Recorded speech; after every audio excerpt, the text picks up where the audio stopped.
To be honest, this episode is a very thinly veiled excuse for me to draw LEGO Ninjago characters in my art style as non-LEGO characters. But I figured if I was going to do that, I might as well utilize my knowledge of lots of different superhero stories to rewrite the characters as well and fit them into other superhero universes. Very excited to try out Ninjago as a new topic on the channel, and I'm excited to see if you all like it as well. Let's get into it, shall we? Let's go! Hit like if you want, subscribe if you feel like, but either way, enjoy the show. Not every child grows up to be just like their parents. But Lloyd Von Doom was certainly headed down that path in his teenage years. He barely knew his father as his parents met when Victor Von Doom was attending university in New York. A rivalry with fellow student, Reed Richards, led to Doom conducting some dangerous experiments.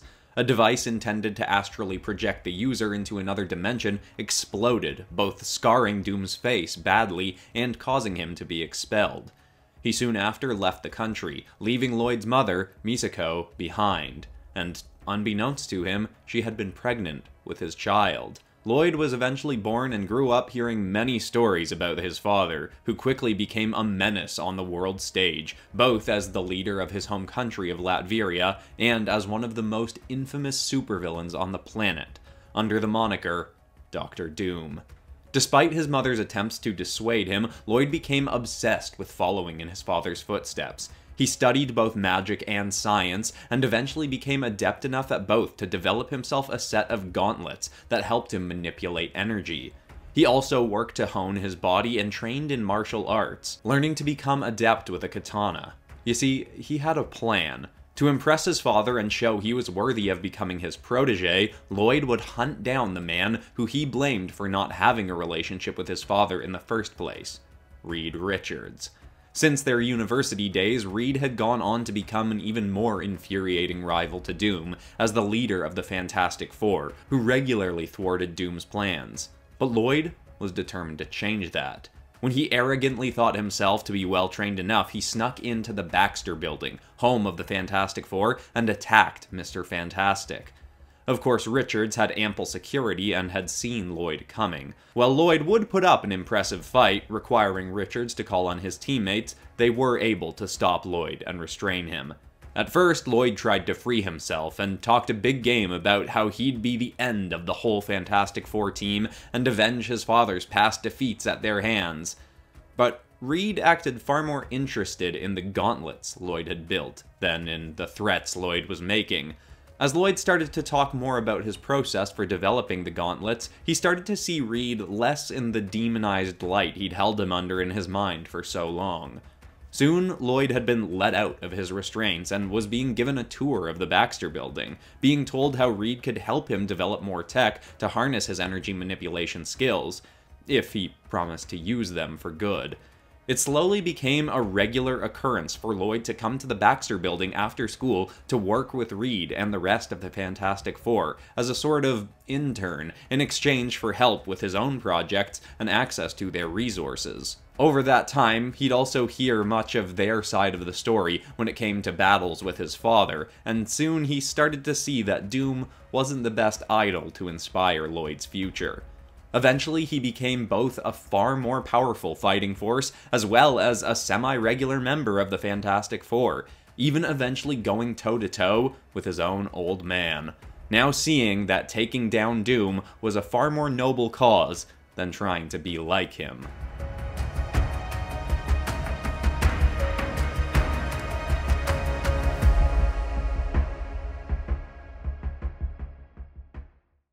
Ever since Nya first learned about UA High, the top school for training aspiring heroes, she'd been obsessed with going. She and her brother Kai came from a small village where they'd maintained their parents' blacksmith shop for some years after their unfortunate deaths. They'd both developed quirks early on, as most children do. Kai developed fire manipulation, and Nya water. One day, before she'd ever even heard of UA High, their village was raided by a group of roaming villains called the Underworlders. Nya and Kai both fought back fairly well for their young age, but neither of them had developed their powers much yet to that point. Luckily for them, a hero from the big city had been tracking this group of villains. The world-renowned hero, All Might, came to the rescue. He took down almost the full group in a matter of seconds, but seeing the fight quickly falling out of their favor, the leader of the villains, Samukai, grabbed Nya and threatened to kill her if All Might didn't let him go. Of course, this fairly low-tier villain was no match for All Might's speed, and the hero quickly saved Nya and took him down. All Might professed admiration for both Kai and Nya fighting to save their village, but Nya was embarrassed that she'd allowed herself to be taken hostage in front of a clearly remarkable hero. He told them both, offhand before leaving, to consider applying to UA High to develop their gifts, and that sparked an obsession in both Nya and Kai. They'd both continue to train themselves until they were old enough, then did exactly as All Might had suggested. Unfortunately for Nya, she'd once more feel a step behind her brother, as he would end up being accepted to the school, while she was denied. She stayed in the city, as she and her brother needed to split the rent for an apartment for him to be able to stay, and she'd even get to know some of his friends from school. She'd grow close enough to his friend Jay to start a relationship with him. But all the while, she was envious and wanted to be in UA herself, learning to become a better hero. Eventually, she took her fate into her own hands, however.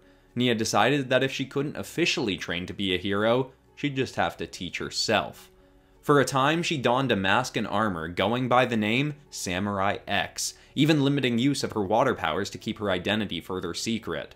Now, being an unlicensed hero is highly illegal, so despite her doing some good and taking down some low-level villains, she many times had to avoid confrontations with registered heroes. Eventually, Jay discovered what Nya was up to and told her she had to stop, that she could get in huge trouble, but she didn't want to listen. Jay told Kai, and the two decided that if they couldn't convince her, maybe the man who'd first convinced her to try becoming a hero could. All Might had recently become a teacher at UA, so they told him what Nya was up to and asked if he could do anything about it.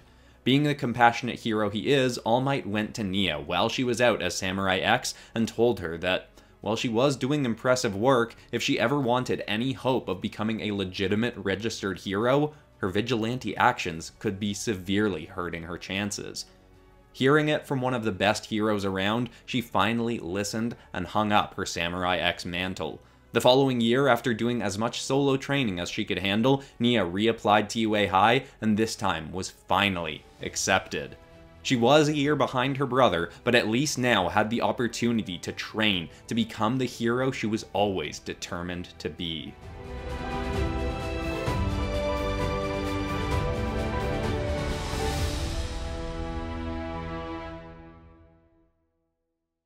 Just want to interrupt quickly to show off some of the awesome fan art that's been submitted in the Popcross HQ Discord over the last year. There's a channel in there specifically for fan art, and whether it's versions of my YouTube icon or my original characters or alternate versions of my original characters, it's always super cool seeing other people's drawings in there of stuff from this channel. This isn't nearly all of them because there's a ton of submissions over the years, but there's stuff here from Muse Wolfloid, Xylo Doodle, Sapphire Blue, Oop, Lemon Cur, a bunch of other people, and I just want to show my appreciation for that because it is super cool to see. If you're 13 or over and have never checked out the Popcross HQ Discord, I highly recommend it. It's linked in the description. The mods do an awesome job running it. There's tons of events happening in there, and every now and then I do a live Q&A. Anyway, thanks so much for that artwork, everyone. Now let's get back into more Ninjago art.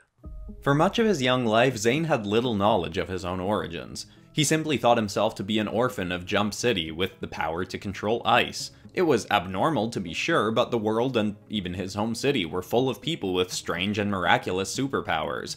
As he saw a team of superheroes coming more into the public eye in his city, Zane started getting inspired to help people.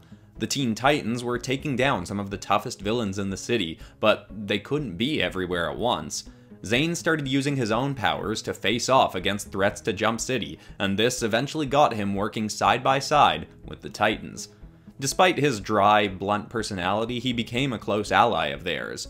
Though, they'd all soon discover that Zane had a secret even he was unaware of. The truth was revealed after a battle against the Hive, in which the tech villain Gizmo had created swarms of flying robots to take down the Titans.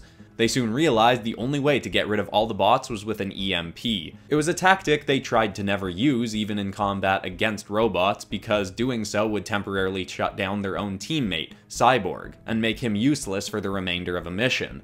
But in this case, they felt they had no choice. They set it off, Gizmo's bots were all shut down, as was Cyborg, but, to the whole group's shock, so was Zane. When he came to, the rest of the Titans were standing around him in shock. He was back in the Titan's tower, laid back on a table. As he raised his hand to pull himself up, he saw that his arm was metal.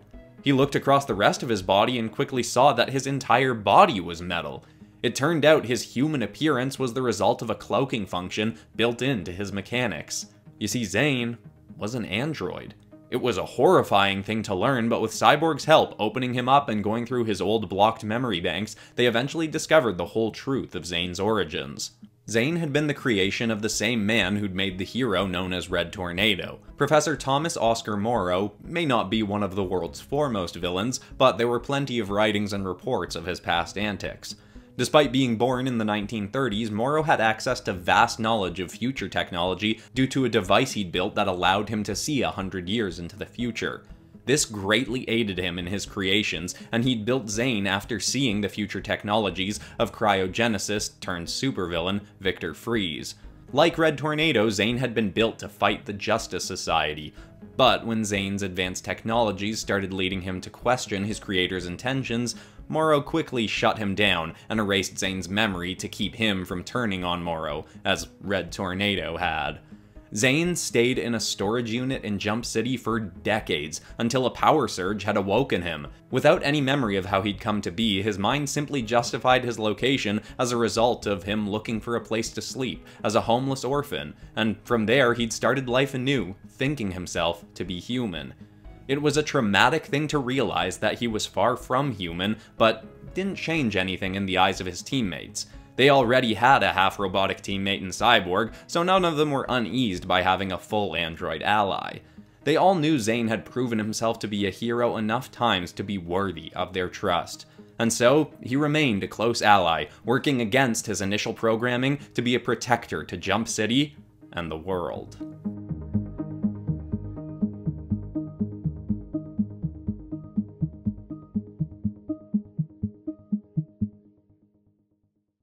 Many mutants grow up with challenges around living in a world where many fear them.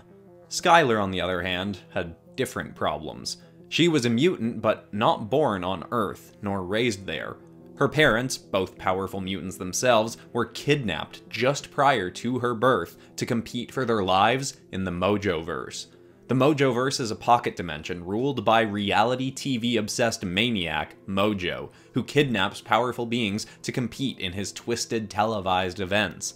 Skylar's mother gave birth during the event, and while both her parents were soon after killed in this tournament, Mojo decided to keep and raise their child, anticipating her to gain mutant abilities herself. He was indeed correct, and Skylar eventually developed the incredible ability to imitate other mutants' powers by touching them. Raising Skylar to one day fight for Mojo was a long con, but one that he anticipated would very much pay off. Growing up almost exclusively for the purpose of becoming a weapon to her so-called father wasn't totally unpleasant to Skylar. She enjoyed training and using her abilities, but would have appreciated being around more people such as herself, as the residents of the Mojoverse were quite unusual. All the same, she continued to train until the day Mojo deemed her ready. With a spectacular show in mind involving Skylar, Mojo sent minions to Earth to kidnap a member of the X-Men, a group he regularly sought after to fight in his tournaments. Against their will, of course. One of the team's members, Iceman, was on the brink of death after a recent mission of theirs, and was an easy target for Mojo. After Iceman was taken to the Mojoverse, Mojo sent the threat to Professor Xavier. Send his X-Men to compete in a tournament, and if one of them wins, they get to bring Iceman home. Send no one, and he'd be killed. Clearly giving them no choice, a group of X-Men went off to fight, including Storm, Cyclops, Beast, and Sunspot. In reality TV fashion, the tournament entrants were all given housing in the same building with their competitors to commingle while the cameras eagerly watched for drama that could translate into the arena. Skylar was put into a room next to Sunspot, the youngest member coming on the mission. She claimed that she too had been kidnapped from Earth to compete, and got close to Sunspot to make him quickly infatuated with her. At first partially enthralled due to his belief that they had the same mutant ability to create and project fire, though she later revealed her true power of mimicry. She already had many powers stored within her. including those of Iceman, as she touched him after he'd been taken by Mojo's forces. That was how Sunspot eventually realized her deception. In the midst of a battle royale with the other contestants, Skylar had teamed up with Sunspot, and while trying to protect him, she used Iceman's powers to thwart an enemy. He demanded to know where she'd gotten those powers, and she confessed. She confessed everything, that she had been placed in as a spy to learn the weaknesses of the X-Men, then turn on them. All cameras were on her and Sunspot for this confession, and it played out as a perfect reality TV betrayal, just as Mojo had hoped. But soon, his double agent took a turn into triple. Unanticipated by Mojo, Skylar had genuinely grown to like Sunspot, and told him and his allies all the exits to Mojo's arenas, as well as where Iceman was being held. Together, with this information, they were all finally able to escape, bringing their icy friend home, back to Earth. Skylar, of course, came along with them and apologized for her betrayal, but was quickly forgiven. She wound up staying as a student at the X-Mansion, and she and Sunspot would continue to grow close. Not long after, Skylar would become a part of the Earth's greatest team of mutant heroes, even one day going back with them to help them defeat her false father.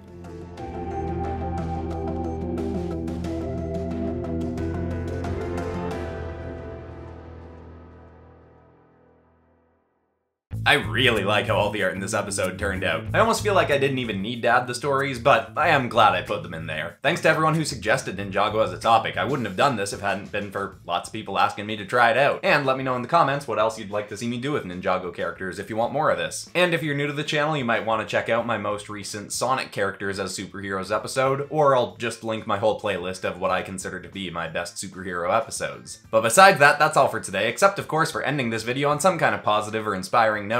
And the thought I want to leave people with today is a quote from Bob Proctor, which says that, "I never ask myself if I can do something, I just ask myself if I want to." The implied continuation of that being that if you decide that you really, really want to do something with enough determination, you can find a way to do it. I hope that's inspiring to someone out there. Thanks so much for watching, everybody. I love you all, and I'll see you all in the next episode on Monday. I'll see you there. Goodbye.